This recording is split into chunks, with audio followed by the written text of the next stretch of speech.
It is also called as Pearson correlation or product movement correlation. It measures the nature and strength between the two variables, the quantitative type, यानी वो quantitative numbers में होते हैं, उनके बीच का relationship देखते हैं.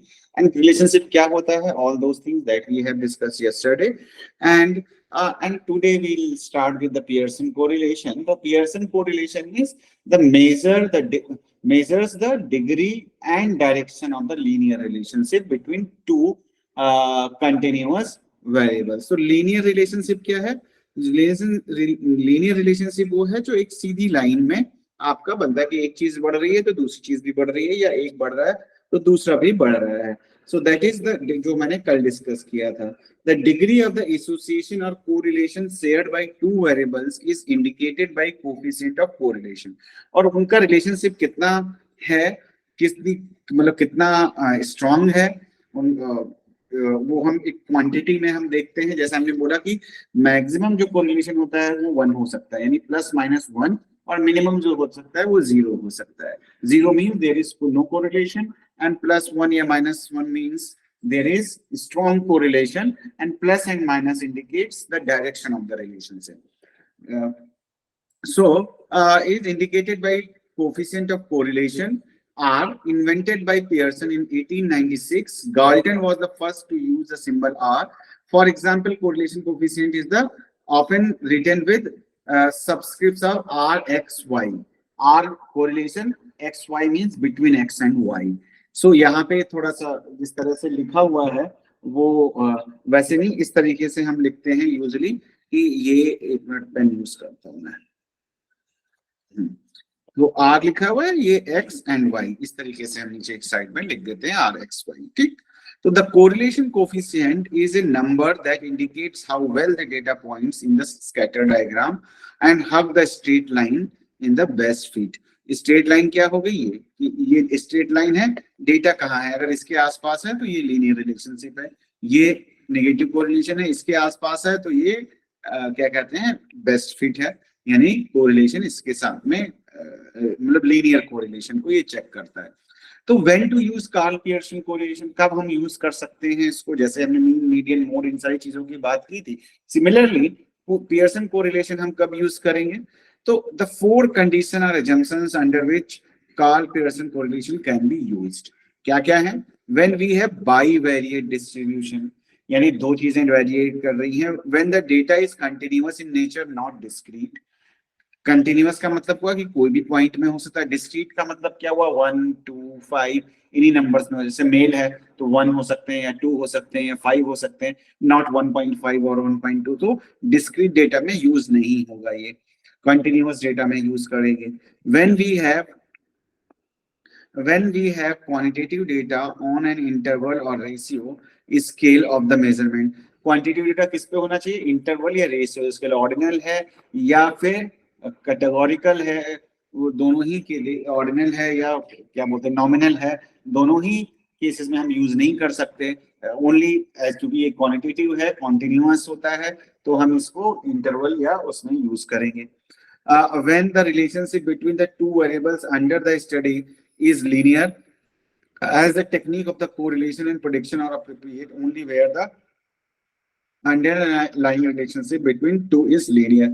जहाँ पे हम ये देख सकते हैं, हमें ये आइडिया है कि इनके बीच का कोरिलेशनशिप जो है, कोरिलेशन जो होगा that will be linear one, यानी एक घटेगा तो दूसरा बढ़ेगा, या एक घटेगा तो दूसरा भी घटेगा या बढ़ेगा. सो दैट अगर that kind of relationship is there, then you can use Karl Pearson कोरिलेशनशिप.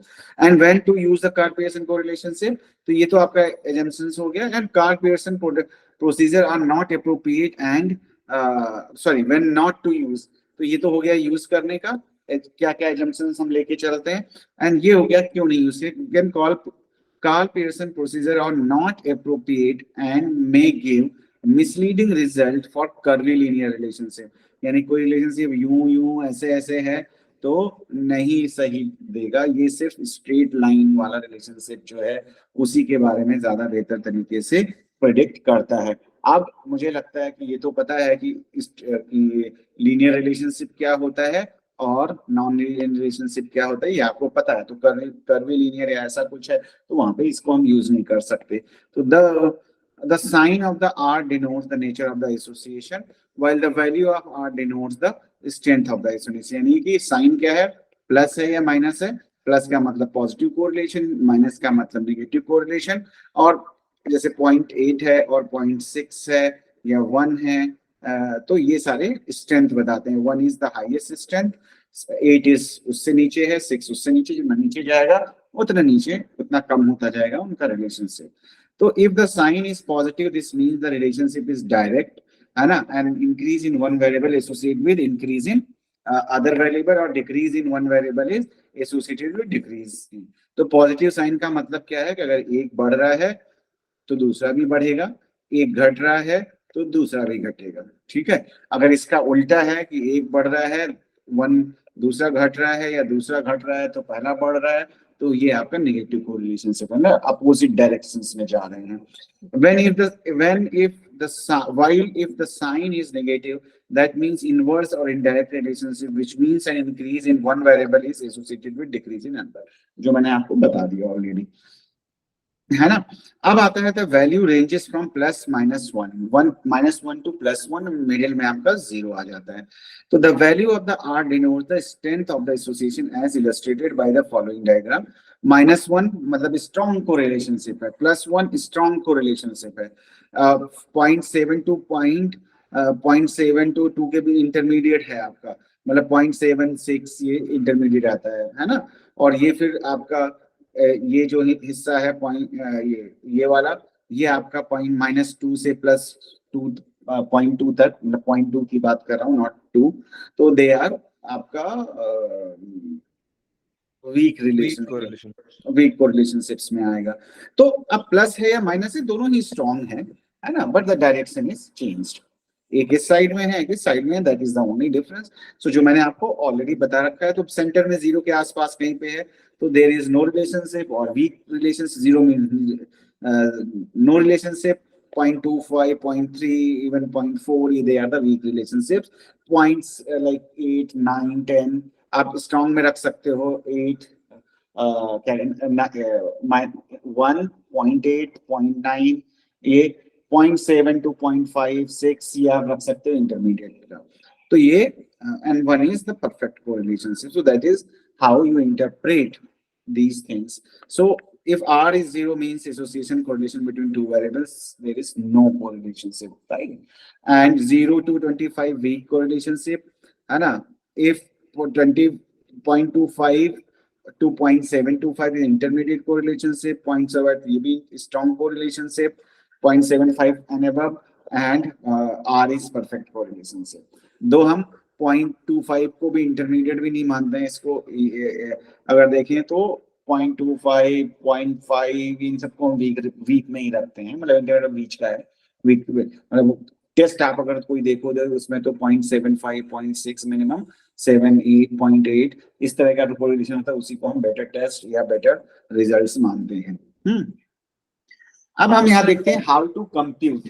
अब यहाँ पे आपकी सारी चीजें यूज होने वाली हैं, जैसा मैंने बताया आपको, जो भी इन्फ्लुएंशियल स्टैटिस्टिक्स होती हैं वहां पे मीन, मीडियन, मीन तो निकलता है जी, और मीन वगैरह सारा हम लोग निकालते हैं।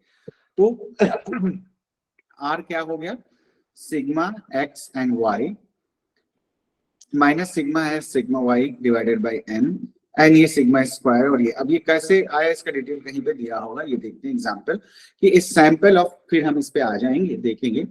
A sample of 6 children was selected. Data about their age, years, and weight in kilograms was recorded as shown in the table. It is required to find out correlation between age and weight. तो age और weight के बीच में हमें correlation निकालना है। हमारे पास 6 students हैं यहाँ पे, ठीक है। तो हम कैसे करेंगे, तो डेट ये हमारा फॉर्मूला है। अब इसमें क्या है क्या नहीं है, that we will talk about. कि क्या हो गया, एक हमारा वेरिएबल हो गया x, दैट इज एज, एक हो गया हमारा y, that is your weight. तो ये क्लियर है इतना, मतलब इसमें कुछ ऐसा है नहीं, फिर भी मैं आपको तो अब x हमारा क्या था, x एंड y। तो x क्या है, x एंड y का मल्टीप्लाई किया, ये आया, ये हमने मल्टीप्लाई कर दिया, ये वैल्यूज आ गई हमारे पास। इसका स्क्वायर की हमने इसका स्क्वायर कर लिया, x square and y square, तो 7 का स्क्वायर 49 हो गया, 12 का 144 हो गया। तो ये वैल्यूज यहाँ से आई हैं, ये सिर्फ मैं इतना बता रहा हूँ, और इन दोनों का मल्टीप्लिकेशन से ये वैल्यू आई है, और इनका ये समेशन आ गया है आपके पास सारा। ठीक, अब ये समेशन आ गया, तो ये अब देखो सिग्मा एक्स वाई समेशन हो गया, सिग्मा एक्स सिग्मा वाई आ गया आपका। अब under root sigma x square minus x square divided by n, इस तरीके से हमने यहाँ पे ये वैल्यूज हमने निकाली, क्योंकि ऑलरेडी हमारे पास sigma x square sigma y square है, एन हमारा यहाँ पे नहीं लिखा हुआ है, एन इज इक्वल टू आपका 6 है, क्योंकि टोटल नंबर हमारा 6 है। ठीक है, अब ये वैल्यूज हमने यहाँ पे रख दी, और ये हमारा कोरिलेशन आ गया 0.759 स्ट्रॉन्ग डायरेक्ट कोरिलेशनशिप्स, यानी पॉजिटिव कोरिलेशनशिप आया है दोनों में, कि अगर एज बढ़ रही है तो वेट भी बढ़ रहा है। अब यहाँ पे आपको दिख सकता है कि एज बढ़ रही है कि नहीं बढ़ रही है, तो लेकिन एग्जैक्टली बढ़ रही है, स्टैटिस्टिकली सिग्निफिकेंट है कि नहीं है, उसके लिए फिर हमें आर निकालना पड़ता है। ठीक है, तो ये इसलिए हमारा ये फॉर्मूला आपका कोरिलेशनशिप का तो सिंपल है। एग्जाम में भी अगर आता है तो आपको याद रखना है, क्या करना है कि दो वैल्यूज अगर simple product moment correlation linear correlationship आता है तो क्या करना है, एक्स एंड वाई का मल्टीप्लिकेशन, एक्स का स्क्वायर वाई का स्क्वायर आपके पास, देन समेशन सारे का। now you have all the values you have to put in the formula and then you have to calculate, तो use this is the formula, तो याद रखना है फॉर्मूला, और सिंपल कैलकुलेशन है, इट इज नॉट लाइक कि बहुत बड़ी कुछ कैलकुलेशंस है। आई थिंक एग्जाम में आपको कैलकुलेटर भी अलाउड होता है, आई थिंक साइंटिफिक नहीं, लेकिन वैसा नॉर्मल कैलकुलेटर अलाउड होता है। सो ये सिंपल कैलकुलेशंस हैं, चाहे वो मीन है, मीडियन है, मॉड है, जो भी है वो सारे सिंपल कैलकुलेशन ही हम यूज करते हैं। Relationship between anxiety and test scores, anxiety आ गई, टेस्ट स्कोर्स आ गया, ये सिंपल तरीके से हमने जैसे हम निकालते हैं, अभी हमने जो बात की थी, ये दो स्कोर्स हैं आपके पास, टोटल n 1 2 3 4 5 6, यहाँ पे भी 6 है ये टोटल हमारे पास, एंड देन इनका हमने स्क्वायर निकाला, इनका एक्स वाई निकाला, एंड देन यहाँ पे समेशन निकाल के इसमें हमने डाल दिया 0.94 आया है, दैट इज माइनस में आया है, that is why it is indirect. Indirect का मतलब क्या है कि निगेटिव कोरिलेशनशिप है, कि जितना एंजाइटी बढ़ेगी उतना स्कोर कम आ रहे हैं। जैसे ये है ना, इसको एंजाइटी एंड टेस्ट स्कोर 10 है तो 2 हो गया, 8 है तो 3 हो गया, 2 है कम एंजाइटी है तो 9 आ गया, तो ये निगेटिव कोरिलेशनशिप्स आपको दिखा रहा है, माइनस का साइन इंडिकेट करता है। ठीक है, अब हम आते हैं कि जब हम इसको इंटरप्रेट करते हैं तो what kind of precautions we should have, so that is correlation between two variable does not necessarily mean that there is a causal relationship.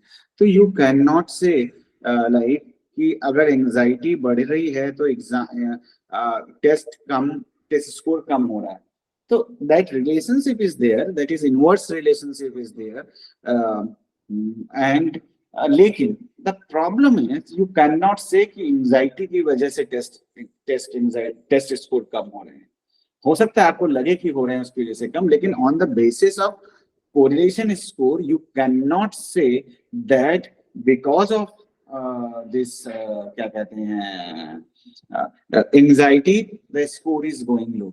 हाँ रिलेशनशिप है बट वी कांट से कि इसकी वजह से है। ठीक है, तो वेरिएबल कोरिलेशन इज कंपेयर, और ये हो सकता है नहीं भी हो सकता है रिलेशनशिप हो, but on that on only product moment correlation या पियर्सन कोरिलेशन के बेस पे अगर हम बोलेंगे तो वो नहीं सही होगा, वो लॉजिकली ठीक नहीं है। Not represent the full range of possible values, one should be cautious in interpreting correlation.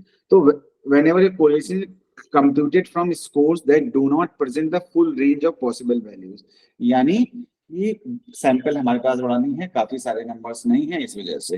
तो for suppose that you are interested in relationship between IQ and creativity, आप देखना चाहते हैं IQ और क्रिएटिविटी में रिलेशनशिप है कि नहीं है। If one select a sample of your fellow students, your data probably will represent only limited range of IQ scores.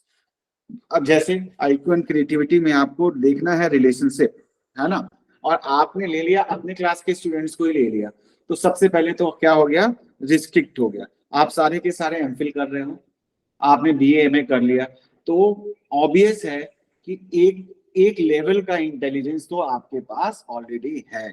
और वो भी क्या है, क्योंकि एमए कंप्लीट किया है तो ये भी बहुत हायर चांसेस हैं कि आपका आईक्यू 40, 50, 60% लोगों से ऊपर की साइड में हो सकता है, क्योंकि एमए कंप्लीट किया है एंड विद मोर देन 50%, 55%। तो इसका मतलब है कि एबव एवरेज आईक्यू तो है ही। तो अगर हम ये सैंपल ले लेंगे तो क्या होगा, ये आपका बायस सैंपल हो जाएगा। तो and the correlation within the restricted range could be completely different from the correlation would be obtained from the full range of IQ score। और तो इसमें क्या होगा कि आईक्यू है तो कुछ ना कुछ क्रिएटिविटी तो होगी भाई। आप एग्जाम में लिखा है, आपने 10वीं बार एग्जाम दिए हैं अपनी लाइफ में, और क्वेश्चन नहीं भी आता है तो उसको बना के लिखा, कुछ भी किया या लाइफ में प्रॉब्लम्स को सॉल्व किया, तो सर्टेन लेवल ऑफ क्रिएटिविटी तो है, रिलेशनशिप आएगा। लेकिन जब फुल रेंज हम क्रिएटिविटी ले लेंगे कि जिनका आईक्यू 50 है, किसी का 60 है, किसी का 70 है ना, इस तरह के आईक्यूज भी हैं, तो अब क्या होगा, जब इस तरह के आईक्यूज भी हैं, सारी रेंज के आईक्यूज हैं, तो रिलेशनशिप टोटली डिफरेंट हो सकता है। तो इसीलिए आप जब आप एक रिस्ट्रिक्टेड रेंज में ले रहे हैं तो उनको आप पूरा क्या कहते हैं, उनके बेस पे आप प्रेडिक्ट नहीं कर सकते हैं, ये ध्यान रखना होता है। सिंपल सा एग्जांपल है कि if you don't take proper sample, then you cannot, that your correlation will not show you the right thing about the population। वो सिर्फ उतने सैंपल के लिए ही सही चीजें बता सकता है। And there may be a difference between full range sample and जब आपने प्रॉपर सैंपल लिया है and when you have not taken the proper sample, ठीक है। Then if x and y are independent, the coefficient of correlation shall be 0, है ना। जब अगर coefficient of correlation will be 0, मतलब इंडिपेंडेंट है, आपस में कोई रिलेशनशिप नहीं है, तो 0 या 0 के पास आना चाहिए। But if if r is 0, it doesn't mean that x and y necessarily independent, it only means that they are merely uncorrelated or have no co-linear no linear relationship। अब ये भी हो सकता है कि भाई कि कोरिलेशनशिप, वो जो कोरिलेशनशिप है वो ना हो, लीनियर कोरिलेशनशिप ना हो सकता है वहां पे कोई रिलेशनशिप हो। तो हम हमारे इसीलिए जब हम टेस्ट को इंटरप्रेट करते हैं तो वी राइट कि we got this score and in our study and it means this, right? So you talk only about your own study, not कि ऐसा ही होता है। Let's take an example कि कैसे इसको हम कैसे देख सकते हैं। x एंड y हमने ले लिया, ये क्या कहते हैं, एंजाइटी है, और ये आपका टेस्ट स्कोर है जो अभी हमने लिया था, ठीक है। तो अब क्या होगा, यूजुअली क्या होता है, एंजाइटी है ना, जैसे जैसे एंजाइटी बढ़ रही है ना, वो नहीं, उल्टा रिलेशनशिप होता है इनमें। तो जैसे जैसे एंजाइटी बढ़ रही है, टेस्ट एंजाइटी घट रही है, टेस्ट स्कोर इंक्रीज हो रहा है ना, ये ऐसे ले रहे थे, टेस्ट स्कोर इंक्रीज हो रहा है। अब उसी तरीके से क्या है, अगर इसी को हम ऐसे देखें कि यूजुअली क्या होता है, इतना लीनियर भी नहीं होता है, क्या कहते हैं, रिलेशनशिप। अगर इन जनरल बात करें तो एग्जाम्पल था, एंजाइटी जैसे जैसे बढ़ती है तो होता क्या है, आपका टेस्ट स्कोर एक लेवल तक बढ़ेगा, क्योंकि एक certain level of anxiety is needed to perform in your test, है ना। क्योंकि अगर एंजाइटी बिल्कुल नहीं होगी तो परफॉर्मेंस 0 हो जाएगी, यार क्या कोई टेंशन ही नहीं है, यार पास होंगे फेल होंगे क्या फर्क पड़ता है, दैट काइंड ऑफ थिंग। तो अब आपको क्या करना है, जैसे जैसे एंजाइटी का स्कोर बढ़ेगा, जैसे एंजाइटी का स्कोर बढ़ रहा है, परफॉर्मेंस भी बढ़ रही है, ये आप देखोगे, और यहां तक बढ़ेगी। और जब एक लेवल से ऊपर परफॉर्मेंस हो जाएगी, यानी एंजाइटी बहुत ज्यादा बढ़ रही है आपकी, तो आपकी परफॉर्मेंस डिट्यूरेट होना शुरू हो जाएगी। तो ये इस तरह का रिलेशनशिप होता है एक्चुअल में, इसको बोलते हैं ऑप्टिमल लेवल ऑफ एंजाइटी, जहां पे आपकी परफॉर्मेंस सबसे बेटर होती है। बात समझ में आ रही है आपको। तो इस तरह के उसमें लीनियर कोरिलेशनशिप नहीं है, वहां पे ये रिलेशनशिप नहीं बताएगा, लेकिन इसका मतलब ये नहीं है कि यहाँ पे रिलेशनशिप है। क्योंकि क्या होता है कि जब मुझे कुछ परफॉर्म करना है तो एक सर्टेन लेवल ऑफ एंजाइटी हमें जरूरत होती है कि भाई कल मॉर्निंग में उठना है, कल मेरा पेपर है, या कल मेरा क्लास है, तो मुझे टाइम से पहुंचना है, तो ये सारी चीजें होती है। तो एक certain level of anxiety is needed to perform that activity. But अगर नहीं होता है तो प्रॉब्लम है। अगर बहुत ज्यादा बढ़ जाती है एंजाइटी तो आप कुछ परफॉर्म ही नहीं कर पाते हैं। आप स्टेज पे गए, कुछ परफॉर्म करना, एंजाइटी बहुत बढ़ गई, सर्टेन लेवल की एंजाइटी चाहिए to prepare that event, for that event, but when you are on the stage, then if there is lot of anxiety, you won't be able to perform. Clear है ये? तो इस तरह के relationship को नहीं बताती। तो देयर सारे रिलेशनशिप ऐसे नहीं होते हैं, क्या कहते हैं, लीनियर। तो उन जगहों पे ये काम नहीं करेगा। अब हम आगे चलते हैं। Correlation is subjected to sample fluctuation. अब सैंपल का भी फ्लक्चुएशन फर्क पड़ता है। सैंपल फ्लक्चुएशन क्या है? ये प्रॉपर्ली रिप्रेजेंटेटिव सैंपल नहीं है अगर हमारे पास। तो correlation is subjected to sampling fluctuation, that is it will fluctuate more from sample to sample, especially when the sample is small than when it is large. तो जब सैंपल लार्ज है, sample small है, दोनों में क्या कहते हैं, फर्क पड़ता है। ठीक है, तो दोनों ही केसेस में आपका चेंज हो सकता है। ठीक है, डिफरेंस आ सकता है आपके कोरिलेशन में, क्योंकि क्या होगा, जैसे मैंने बात की थी आईक्यू और उसकी बात की कि भाई एक लिमिटेड सैंपल अगर करते हैं आप, तो उसमें और जो आप प्रॉपर सैंपल लेंगे, उसमें दोनों फुल रेंज सैंपल लेंगे, तो दोनों के कोरिलेशन में डिफरेंस आ सकता है।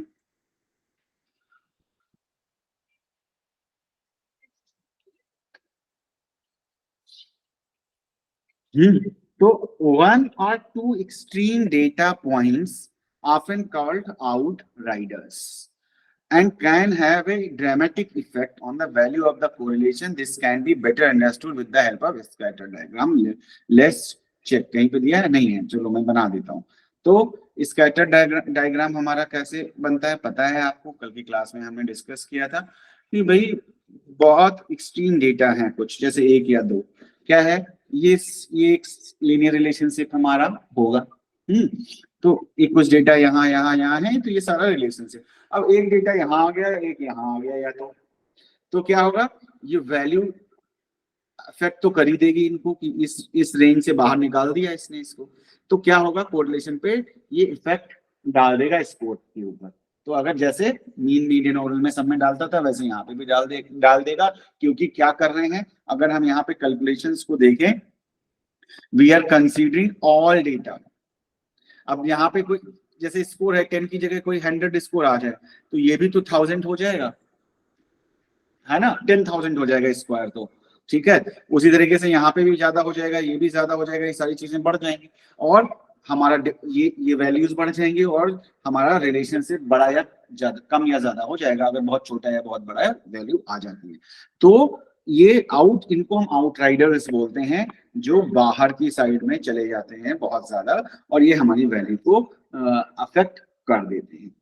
Correlation r either neither percentage nor ratios. A correlation of one does not mean that that is a 100% perfectly predictable relationship between x and y.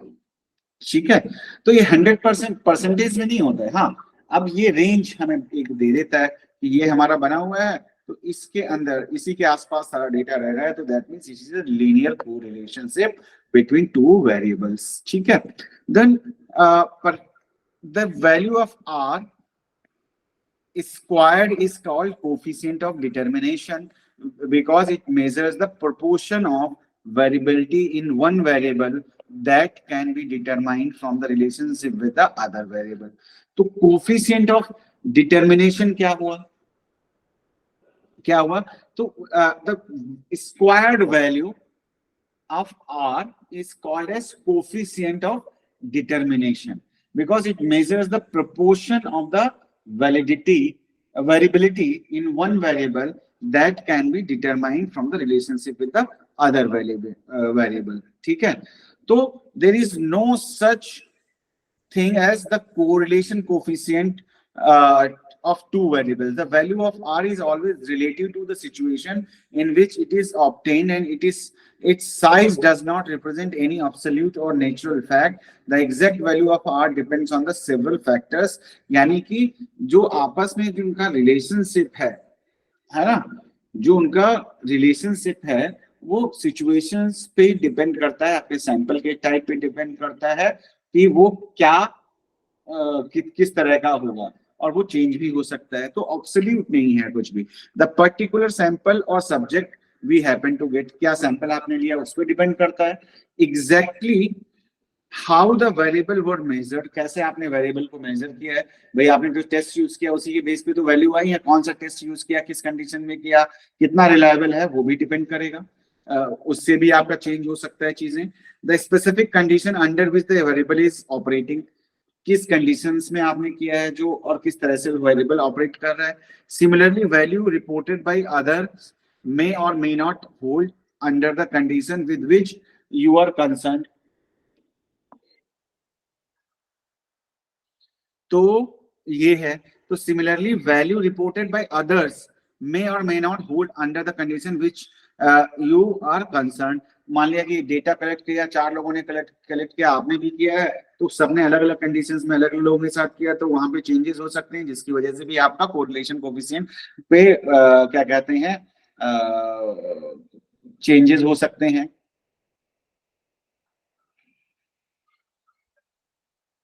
ठीक है, समझ में आई ये बात, है ना। तो डिफरेंट कंडीशंस जो है वो अफेक्ट करती हैं आपको।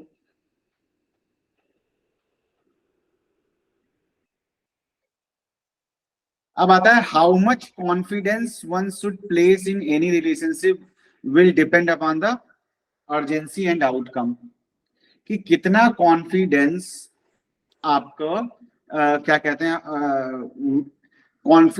How much confidence one should place in any relationship, यानी इन सारी कंडीशन के बेस पे आपका कॉन्फिडेंस बढ़ेगा कि कितनी बेहतर है या कम होगा, कि आपका जो कोरिलेशन आया है वो कितना इफेक्टिव है या नहीं है। ठीक है,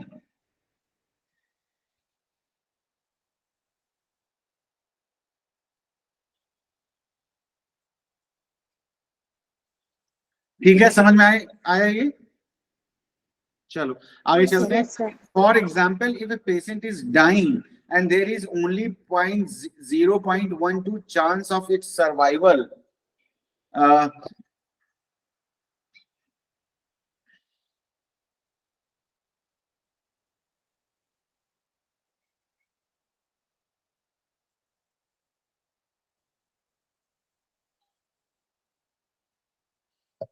one would do all that one can to save his life, but if on the other hand buying a book of rupees 5,000 increases one's chance of getting 2 marks more, obviously one will not go for it।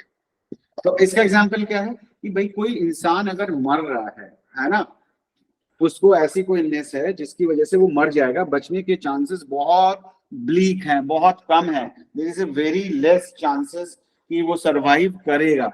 और मुझे पता है कि एक medicine है, x medicine है ना, ये देखा गया है, एक्स मेडिसिन है, और ये देखा गया है कि 100 केसेस में जब ये मेडिसिन दी गई तो 100 में से 2 लोग बच गए। ठीक है, तो हम यूज करेंगे उस मेडिसिन को या नहीं, बोलो। सर ऑड्स कम है but then we will eventually do. हाँ, बिकॉज क्योंकि भाई मरने के चांसेस तो बहुत हाई है ना, देयर आर चांसेस कि 99% पर्सन बचेगा नहीं, there is no option to save the person and there is only one chance, और जिसमें जिस मेडिसिन का कोरिलेशन बचाने में आया है सिर्फ 1 और 0.1 0.2 0.3 कुछ, मतलब बहुत ही कम आया कि 100 में से 1 या 2 केस में लोग बच जाते हैं। तो अब हमारे पास तो कोई ऑप्शन है नहीं कि, तो फिर हम क्या करते हैं कि भाई चलो हम करते हैं इसको, है ना, क्योंकि और तो कोई ऑप्शन है नहीं। उसी तरीके से अगर 5,000 की बुक खरीद के 2 मार्क्स बढ़ रहे, जो एग्जांपल दिया हुआ है यहाँ पे, तो आप सोचोगे यार 2 मार्क्स के लिए 5,000 रुपीज खर्च करने की क्या जरूरत है, वो क्वेश्चन आएगा भी कि नहीं आएगा वी डोंट नो, है ना, तो उसको छोड़ दो, है ना, भले, तो क्योंकि वहां पे रेशियो बहुत कम है। तो ये कंडीशन पे डिपेंड करता है कि आप किसी चीज को कैसे करते हैं या यूज करते हैं। तो Karl Pearson's coefficient is appropriate only for linear relationship based on hugging principle। hugging principle मतलब इसके आसपास कितना लाइन को हग कर रहे हैं, ये hugging principle। when the relationship between the variable is curvilinear, the R will underestimate the degree of association, the more is the departure from the straight line, the more R will underestimate the degree of strength, जैसे मैंने आपको बताया इसमें ये आपका है, तो anxiety बढ़ रही है तो परफॉर्मेंस बढ़ रही है, बट एक सर्टेन ऑप्टिमल लेवल के बाद एंजाइटी जो है क्या कहते हैं जो परफॉर्मेंस है एंजाइटी बढ़ने के साथ में कम होती चली जाएगी, नीचे चली जाएगी परफॉर्मेंस, ठीक है। तो ये हमें समझना पड़ेगा। तो अब तो ये हो गया रिलेशनशिप डिफरेंट काइंड का। तो ये रिलेशनशिप तो है, लेकिन आर इसको प्रॉपरली नहीं बताएगा। आर को तो सिर्फ इतना दिखाई देगा कि लाइन कैसे बनी हुई है, that is what it is. The r will be underestimated if the calculated on discontinuous पे नहीं करना है, जैसे हमने एजम्पशंस में पहले ही बात की। Coefficient of correlation is also affected by homoscedasticity. Homo means same and scandicity means scatter. It means equal scatter about the distribution. When homoscedasticity, मुझे pronounce करने में दिक्कत हो रही है, increase the value of or also increases means क्या हो रहा है कि अगर हम देखें कि अगर हमारा डेटा सारी जगह इक्वली डिस्ट्रीब्यूटेड है, स्कैटर्ड है ना। होमो का मतलब होता है होमियोस्टैटिसिस, जैसे होता है कि एक जैसा है सारा कुछ। तो अगर स्कैटर हमारा इस तरीके से है ना, तो हमारी जो क्या कहते हैं वैल्यू है, आर की वैल्यू है, वो अफेक्टेड होगी कि कम होगी। अगर बहुत ज्यादा एक ही पास में है तो ज्यादा होगी, है ना। तो ये अगर बहुत ही पास में है, पास में जितना भी पास आएगा उतना ज्यादा बेहतर होगी, जितना स्कैटर्ड होगा उतना कम हो जाएगी वैल्यू। तो if x and y are both independent of each other, it may be that both vary roughly in the same way with time, and hence if observation are spread over long interval of the time and spurious correlation may be found. क्या होगा? If x and y both are independent of each other, मतलब कोई relationship ही नहीं है दोनों में, it may be that very roughly in the same way, हो सकता है कि with time and hence if the observation are spread over long interval of the time, तो spurious correlation may be found। मतलब भाई ये दो चीजें हैं, यहाँ आ रही हैं और इस तरीके से लंबे टाइम तक हम इसको ऑब्जर्व करते जा रहे हैं टाइम लाइन पे, तो हो सकता है एक साइड में वो चलती हुई हमें लगे, जबकि वो ऐसा एक्चुअल में नहीं है। For example, you will observe a very high correlation of 9.51 between the proportion of marriages celebrated in churches from 1860 to 1991 and the standard mortality rate over the same period, and the reason is that both these variables show a well marked downward over the period. You will call the correlation as nonsense correlation। तो अब क्या हुआ कि भाई एक certain period of time में क्या हुआ कि उन्होंने देखा कि इस टाइम पे 1860 से 1911 तक क्या देखा, मैरिजेस जो क्या कहते हैं हुई आपका चर्चेस में, और डेथ रेट। तो अब इनके बीच में रिलेशनशिप देख रहे हैं, तो अब उस बीच में वर्ल्ड वॉर हो रहा है या कुछ हो रहा है, डेथ रेट भी बढ़ा हुआ है, मैरिजेस भी बढ़ रही है, तो इसके पीछे कोई रिलेशन, हाई कोरिलेशन थोड़ी हो गया। तो इस तरह की चीजें जब होती है ओवर द टाइम पीरियड, तो उसी को हम ये सप्रेस कोरिलेशन बोलते हैं। When there is a real correlation between two variables, it may be that a change in the one variable is caused the change in another. If the former would be taken x, later y, one would be interested in the regression of y and x। तो अगर लंबे time तक उसमें कोई एक साथ changes आ रहे हैं, तो हमें लग रहा है दोनों के बीच में कोई रिलेशनशिप हो सकता है, then we use क्या कहते हैं, then we use regression analysis, जो प्रिडिक्ट करने में हमें हेल्प करती है।